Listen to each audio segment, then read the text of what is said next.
un petit peu l'écriture de ce nouvel album, cet album un peu particulier, comment vous avez travaillé?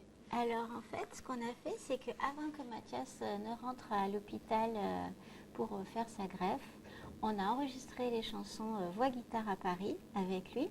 Et ensuite, on est tous descendus ici à l'atelier de Valence et on a mis Mathias très fort dans toutes ces boîtes, là, les boîtes noires. On a mis sa guitare et sa voix très fort et nous, on a fabriqué tous les arrangements autour de sa voix. Donc, Mathias était avec nous sans être avec nous.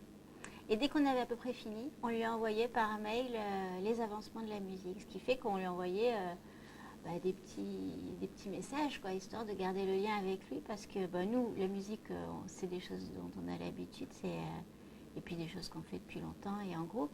Et puis lui, il était tout seul là-bas dans sa chambre d'hôpital, donc c'était une façon de lui envoyer des petits messages de musique, d'amour, pour garder le lien, et puis surtout pour lui dire qu'on l'attendait et qu'il fallait vite qu'il guérisse, parce que nous, on était là, qu'on l'attendait, qu'on continuait à faire de la musique et qu'on était très impatients qu'il revienne.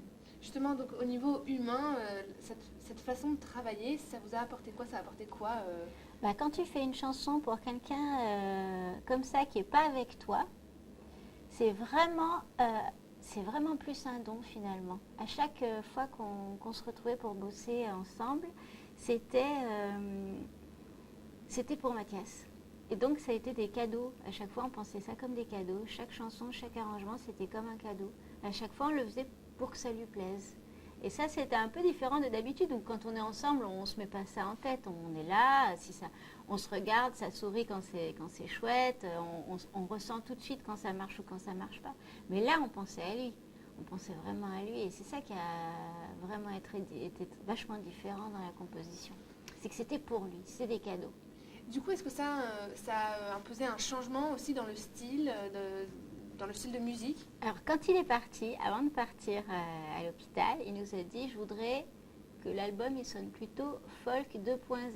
Alors, ça peut paraître complètement abstrait, et ça l'est finalement, c'est assez poétique et on ne comprend pas très bien, mais on savait qu'il fallait penser à ça, à quelque chose de folk et à quelque chose aussi d'électronique. Ce qui fait qu'on gardait la place pour les deux. Et on a commencé, nous, à bidouiller avec notre petit savoir-faire l'électronique. Après, le côté folk, on l'a de par nos instruments. Mais ensuite, ce qui a été génial dans cet album, ça a été l'ouverture qu'on s'est donnée en demandant justement à des artistes qui sont dans l'électro depuis longtemps et qui ont un vrai savoir-faire de venir nous aider. Et donc, par exemple, sur Hospital Blues, qui est une chanson qui a une histoire incroyable, c'est que Mathias, il l'a composée à l'hôpital. Il nous a envoyé sa version enregistrée avec son téléphone ici. On a commencé à travailler sur cette version avec juste la version où on entend même le professeur à la fin arriver dans la chambre. Ça a commencé comme ça. Et à la fin, c'est parti entre les mains d'un jeune artiste qui s'appelle Jumeau, qui a rajouté tout le côté électro. Et encore à la toute fin, on a eu la chance de pouvoir travailler avec Olivier Davio qui a fait des arrangements incroyables de corps, ce qui a donné un côté vachement James Bond à la chanson. Donc cette chanson, elle a une histoire incroyable. Elle a suivi plein d'étapes et finalement, ça a suivi aussi plein d'étapes de la guérison de Mathias en même temps.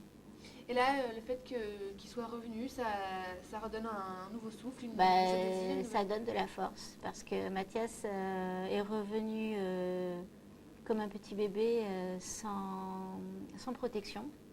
Et on le voit qui passe les épreuves, on le voit qui gagne en force, qui monte en puissance. Et nous, finalement, on monte en puissance avec lui. Et Mathias, qui a toujours été notre moteur, redevient un moteur, mais encore plus fort qu'avant, parce que encore plus sensible. Et du coup, ça apporte beaucoup. Du coup, c'est pas finalement juste une renaissance de Mathias, c'est une renaissance du groupe. Ah, du groupe complètement. Mais tu sais qu'il y a une personne du groupe qui est partie pendant cette épreuve. Il y a eu un vrai chaos. Le groupe s'est vraiment disloqué et s'est reformé pour les bonnes raisons. Il y a eu en fait, ça a été un chamboulement pour tout le monde. Bon, beaucoup plus pour Mathias, mais le groupe s'est remis en question aussi. Il y a eu un vrai moment de chaos où on s'est tous demandé qu'est-ce qu'on fait. Et c'est ce que finalement Mathias, c'est certainement les questions qu'il s'est posées quand il a eu cette maladie. Il s'est dit qu'est-ce que je vais faire de ça. Il en a écrit un journal, il en a composé des chansons. Ça a été sa façon à lui finalement de survivre à cette maladie et de guérir de cette maladie. Comment est-ce qu'on va au-delà de cette période de doute justement? Comment est-ce qu'on arrive à la vaincre, cette période de doute? C'est l'amour.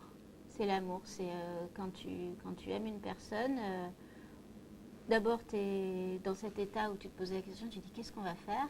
Et puis après, si tu aimes la personne, tu as envie de la soutenir, donc tu as envie d'être là pour elle. Nous, notre outil de liaison, je veux dire, entre nous, c'est la musique. Donc on a fait cette chanson. Mathias, il a en plus l'écriture, donc lui, il en a écrit aussi un journal. Chez nous, ça a été la création. Mais au départ de tout ça, c'est notre amour, c'est notre amitié entre nous qui fait que finalement, on est là et qu'on est resté avec lui, même loin, même lui dans sa bulle et nous ici, on était quand même ensemble. Merci beaucoup. Avec plaisir.